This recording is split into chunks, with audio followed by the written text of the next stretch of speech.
اعوذ باللہ من الشیطان الرجیم بسم اللہ الرحمن الرحیم رب اشرح لی صدری ویسر لی امری واحلل عقدۃ من لسانی یفقہوا قولی۔ السلام علیکم ورحمۃ اللہ وبرکاتہ۔ آج ہم قرآن کے جز نمبر 9 کی کچھ سنیپ شاٹس لیں گے۔ اس کی پہلی آیت ہے قال الملأ الذین استکبروا من قومہ لنخرجنک یا شعیب والذین آمنوا معک من قریتنا او لتعودن فی ملتنا۔ اس کی قوم کے سرداروں نے جو اپنی بڑائی کے گھمنڈ میں مبتلا تھے اس سے کہا، اے شعیب ہم تجھے اور ان لوگوں کو جو تیرے ساتھ ایمان لائے ہیں اپنی بستی سے نکال دیں گے، ورنہ تم لوگوں کو ہماری ملت میں واپس آنا ہوگا۔ اس کے بعد حضرت شعیب نے دعا کی، ربنا افتح بیننا وبین قومنا بالحق وانت خیر الفاتحین، کہ ہمارے رب ہمارے اور ہمارے قوم کے درمیان ٹھیک ٹھیک فیصلہ کر دو، تو بہترین فیصلہ کرنے والا ہے۔ پھر اللہ رب العالمین نے بیان کیا کہ کیسے ان پر عذاب نازل ہوا، اور حضرت شعیب یہ کہتے ہوئے بستیوں سے نکل گئے کہ میں نے تمہاری خیر خواہی کا حق ادا کر دیا، اور اب میں اس قوم پہ کیسے افسوس کروں جو قبول حق سے انکار کرتی ہے۔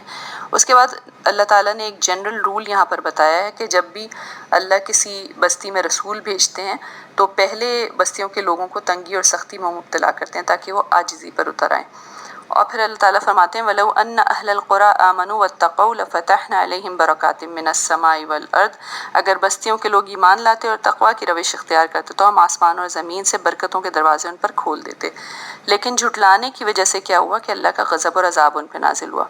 پھر ایک سوال یہاں پہ اللہ تعالیٰ نے کیا ہے کہ افامنوا مکر اللہ، کیا یہ اللہ کی چال سے بے خوف ہو گئے؟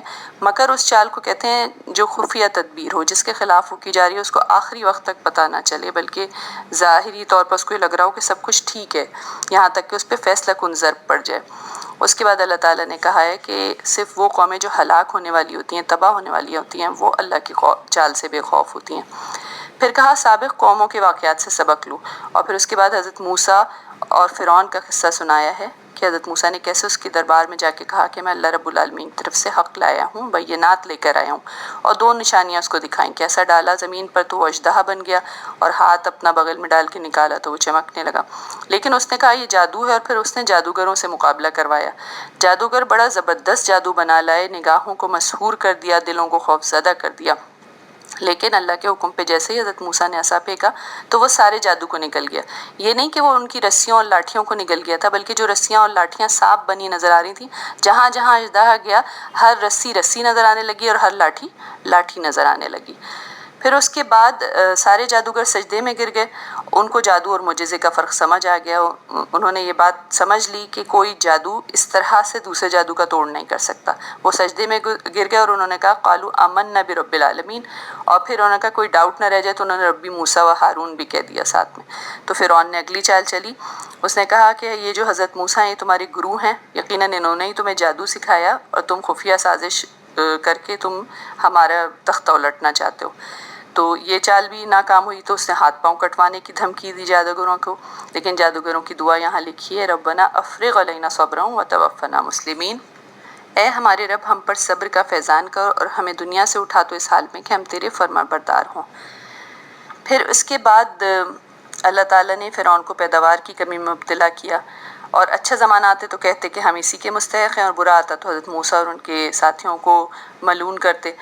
اور پھر اس کے بعد طوفان بھیجے، ٹڈی دل چھوڑے، قمل اللہ تعالیٰ نے یہاں لفظ استعمال کیا جس کا اطلاق جوں پر، مکھی پر، سرسری، چچڑی یا کسی بھی جو کیڑے چھوٹے چھوٹے ہوتے ہیں ان پہ، یہ ہو سکتا ہے ساری چیزیں اللہ تعالیٰ نے ایک ساتھ بھیجی ہوں۔ مختلف مفسرین نے مختلف تعبیر کیے۔ پھر مینڈک نکالے، خون برسایا، لیکن ان کی سرکشی بڑھتی گئی۔ ہر بلا پر کہتے کہ یہ بلا ٹال دے تو ہم تیری بات مان لیں گے اور بنی اسرائیل کو جانے دیں گے، لیکن جیسے ہی عذاب ہٹتا تو وہ اپنے وعدے سے پھر جاتے تھے۔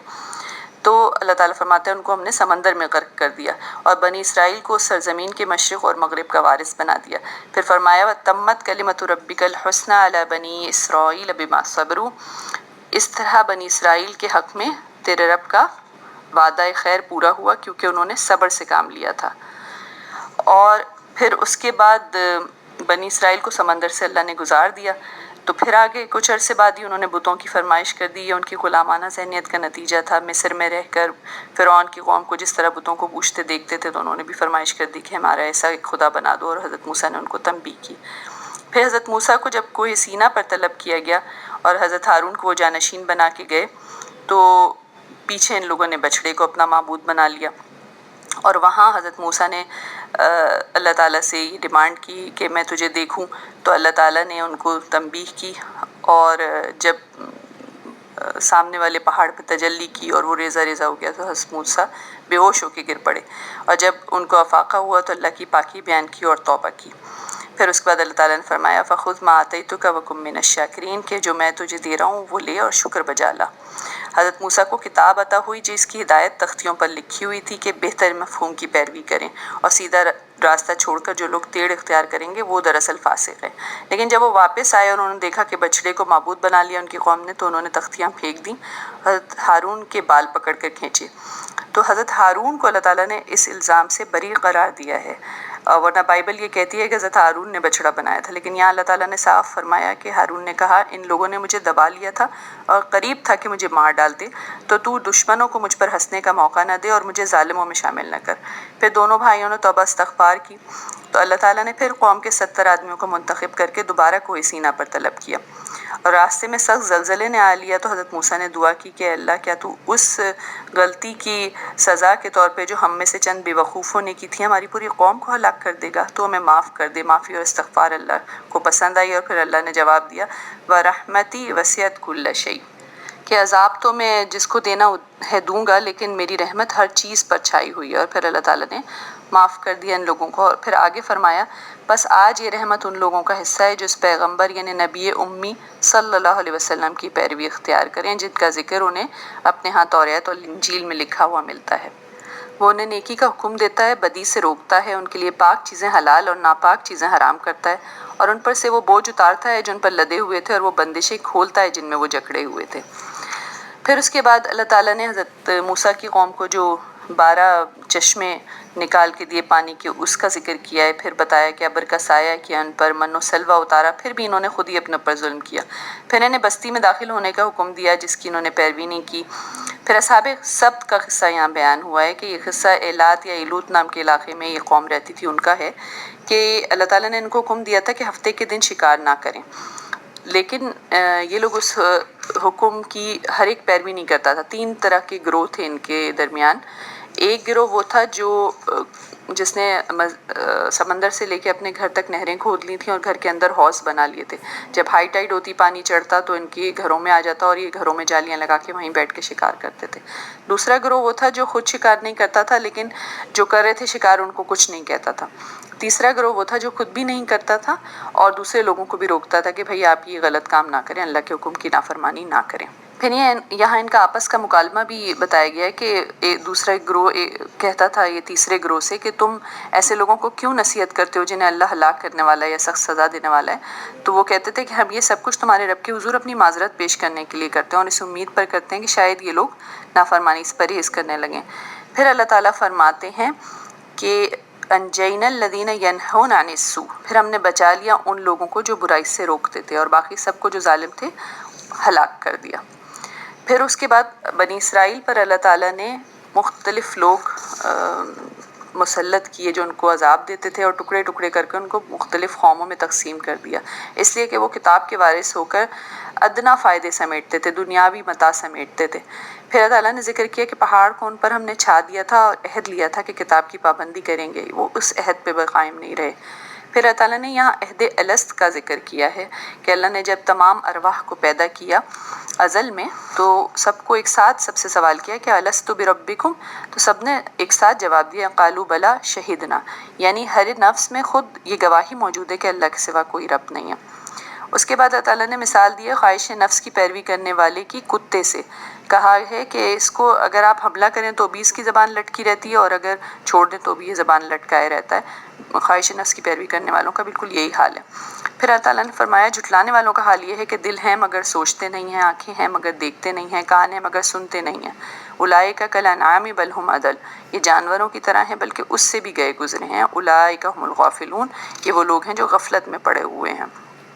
پھر اس کے بعد فرمایا اللہ کو اچھے ناموں سے پکارو، وَأُمْلِي لَهُمْ إِنَّ كَيْدِي مَتِينٌ، کہ یہ جو میں ڈھیل دے رہا ہوں کفار کو یہ میری ایک چال ہے اور اس چال کا ان کے پاس کوئی توڑ نہیں ہے۔ پھر فرمایا پیغمبر صلی اللہ علیہ وسلم جنون سے پاک ہیں، ایمان لاؤ ورنہ اللہ سرکشی میں تمہیں بھٹکنے کے لیے چھوڑ دے گا۔ پھر فرمایا قیامت کی گھڑی کا صرف جو علم ہے وہ اللہ کو ہے، اس کے سوا کسی کو نہیں ہے۔ اس کے بعد فرمایا نبی غیب کا علم نہیں رکھتا، وہ تو بس ایک بشارت دینے والا اور ڈرانے والا ہے۔ پھر فرمایا بچہ اللہ کی نعمت ہے، یہ مانگتے ہیں، اور جب تک کہ بچہ ان کے سامنے نہیں آتا، اس کی پیدائش نہیں ہوتی، یہ اللہ ہی کو پکارتے ہیں۔ جب وہ ان کو نواز دیتا ہے تو پھر شکر کسی اور کا ادا کرتے ہیں۔ پھر اللہ تعالیٰ نے نبی کی زبان سے یہ چیلنج دیا ہے کہ کہہ دو ان لوگوں کو، کافروں کو، کہ بلا لو اپنے شریکوں کو اور میرے خلاف تدبیر کرو اور ہرگز مجھے مہلت نہ دو۔ یہ بت نہ تمہاری مدد کر سکتے ہیں، نہ اپنی مدد آپ پر قادر ہیں۔ پھر اللہ تعالیٰ نے نبی کریم صلی اللہ علیہ وسلم سے فرمایا خذ العفو وامر بالعرف واعرض عن الجاہلین، اے نبی نرمی و درگزر کا طریقہ اختیار کرو، معروف کی تلقین کیے جاؤ اور جاہلوں سے نہ الجھو۔ وَإِمَّا يَنزَغَنَّكَ مِنَ الشَّيْطَانِ نَزْغٌ فَاسْتَعِذْ بِاللَّهِ، اگر کبھی شیطان تمہیں اکسائے تو اللہ کی پناہ مانگو، وہ سب کچھ سننے اور جاننے والا ہے۔ اس کے بعد پھر نشانی کے مطالبہ ہوا تو اللہ تعالیٰ نے کہا قرآن موجود ہے جو بصیرت کی روشنی ہے، پھر جب پڑھا جائے تو خاموشی اختیار کرو اور غور سے سنو، شاید کہ تم پہ بھی رحمت ہو جائے۔ اپنے رب کو صبح و شام یاد کرو، دل میں زاری کے ساتھ اور خوف کے ساتھ، وَلَا تَكُن مِّنَ الْغَافِلِينَ، اور غافلوں میں شمار نہ ہو۔ اس کے بعد فرمایا کہ فرشتے کبھی بڑائی کے گھمنڈ میں نہیں آتے، تسبیح کرتے ہیں اور اللہ کے آگے جھکے رہتے ہیں۔ یہاں سورہ اعراف ختم ہوئی ہے اور یہاں پہلا سجدہ تلاوت ہے قرآن میں۔ اس کے بعد سورہ انفال کا آغاز ہوا ہے، جس کی پہلی آیت ہے یسألونک عن الانفال، یعنی سوال کرتے ہیں تم سے انفال کے بارے میں، مال غنیمت کے بارے میں، آگے جا کے اس کا حکم آئے گا اس کے اندر، اسی صورت کے اندر۔ پھر اللہ تعالیٰ نے فرمایا انما المؤمنون الذین اذا ذکر اللہ وجلت قلوبہم واذا تلیت علیہم آیاتہ زادتہم ایمانا وعلی ربہم یتوکلون، سچے اہل ایمان تو وہ لوگ ہیں جن کے دل اللہ کا ذکر سن کر لرز جاتے ہیں، اور جب اللہ کی آیات ان کے سامنے پڑھی جاتی ہیں تو ان کا ایمان بڑھ جاتا ہے اور اپنے رب پر وہ اعتماد رکھتے ہیں۔ یہ غزوہ بدر کے بعد نازل ہوئی ہیں آیات، اور ان میں زیادہ تر انہی پر تبصرہ کیا گیا ہے۔ اللہ تعالیٰ فرماتے ہیں وہ لوگ ہیں جو نماز قائم کرتے ہیں اور اللہ کے دیے ہوئے مال میں سے خرچ کرتے ہیں، یہی حقیقی مومن ہیں، ان کے لیے بڑے درجے ہیں اور درگزر ہے، بہترین رزق ہے۔ پھر اللہ تعالیٰ فرماتے ہیں ہم نے تم سے وعدہ کیا تھا کہ دو گروہوں میں سے ایک تمہیں مل جائے گا۔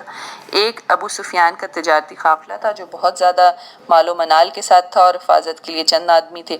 دوسرا اہل مکہ کا لشکر جرار تھا جو مکہ سے نکلا تھا مسلمانوں کی پوری اسلامی جو طاقت ہے اس کو کچلنے کے لیے۔ تو اللہ تعالیٰ نے کہا تھا کہ دو میں سے کوئی ایک کا انتخاب کر لو، تو نبی کریم صلی اللہ علیہ وسلم نے پورے تدبر کے ساتھ اور صحابہ کرام سے مشورے کے بعد لشکر کا فیصلہ کیا تھا کہ لشکر سے ہم ٹکرائیں گے انشاءاللہ، اور بالکل دونوں ڈیفرنٹ ڈائریکشنز میں تھے۔ لشکر آ رہا تھا مکہ کی طرف سے یعنی ساؤتھ سے، اور ابو سفیان کا جو تجارتی قافلہ تھا وہ شام سے آ رہا تھا نارتھ سے، تو انہوں نے رخ ہی اس طرف کیا جہاں سے لشکر آ رہا تھا۔ پھر اللہ تعالیٰ نے فرمایا انی ممدکم بألف من الملائکۃ مردفین، یعنی کہا کہ یاد کرو جب تم فریاد کر رہے تھے، اور جواب میں اللہ نے بتایا کہ تمہاری مدد کے لیے پے در پہ 1000 فرشتے بھیج رہا ہوں۔ اللہ تعالیٰ نے بتایا کہ کیسے مسلمانوں پہ اونٹ طاری کی، بارش برسائی تاکہ ان کو پاک بھی کرے اور ان کی ہمت بھی بڑھائے، ان کے قدم بھی جما دے، اور پھر فرشتوں کا اہل ایمان کا ساتھ دینے کا ذکر اللہ تعالیٰ نے یہاں کیا ہے، اور پھر کہا کہ کافروں کے دلوں پر اللہ نے روب ڈال دیا۔ پھر مسلمانوں کو حکم دیا کہ مقابلے میں پیٹھ نہ پھیرو، جنگی چال ہو تو خیر ہے ورنہ اس کی معافی نہیں ہے۔ پھر فرمایا فلم تقتلوہم ولکن اللہ قتلہم، تم نے قتل نہیں کیا ان کو بلکہ اللہ نے قتل کیا۔ وما رمیت اذ رمیت ولکن اللہ رمی، اور اے نبی تو نے نہیں پھینکا بلکہ اللہ نے پھینکا۔ یہ جب شروع ہوئی غزوہ بدر تو نبی کریم صلی اللہ علیہ وسلم نے ایک مٹھی میں ریت لے کے شاہت الوجوہ کہہ کے زور سے کفار کی طرف پھینکی، اور تمام کافروں نے اپنی آنکھوں میں اس ریت کو محسوس کیا۔ تو اللہ تعالیٰ کہتے ہیں وہ اصل میں تو نے نہیں ہم نے پھینکا۔ اور پھر اللہ تعالیٰ بہت پیاری بات کرتے ہیں آگے کہ وَلِيَبْلِيَ الْمُؤْمِنِينَ مِنْهُ بَلَاءً حَسَنًا، اور مومنوں کے ہاتھ جو اس کام میں استعمال کیے گئے تو یہ اس لیے تھا کہ اللہ مومنوں کو ایک بہترین آزمائش سے کامیابی کے ساتھ گزار دے۔ یعنی یہ معاملہ تو اللہ نے کیا مسلمانوں کے ساتھ، اور کافروں کی چال کو اللہ نے کمزور کر دیا۔ اس کے بعد فرمایا وَاتَّقُوا فِتْنَةً لَا تُصِيبَنَّ الَّذِينَ ظَلَمُوا مِنْكُمْ خَاصَّةً، کہ اور بچو اس فتنے سے جس کی شامت مخصوص طور پر صرف انہی لوگوں تک محدود نہ رہے گی جنہوں نے تم میں سے گناہ کیا ہو، یعنی اجتماعی فتنوں کا ذکر کیا۔ پھر کہا یاد کرو تم تھوڑے تھے، اللہ نے تم کو قوت عطا کی، امانتوں میں غداری کے مرتکب نہ ہو۔ پھر فرمایا کہ مال اور اولاد محض آزمائش ہیں، اور کہا کہ اگر تم ایمان لائے ہو اور تقوی کی روش اختیار کرو گے تو اللہ تمہیں فرقان عطا کرے گا۔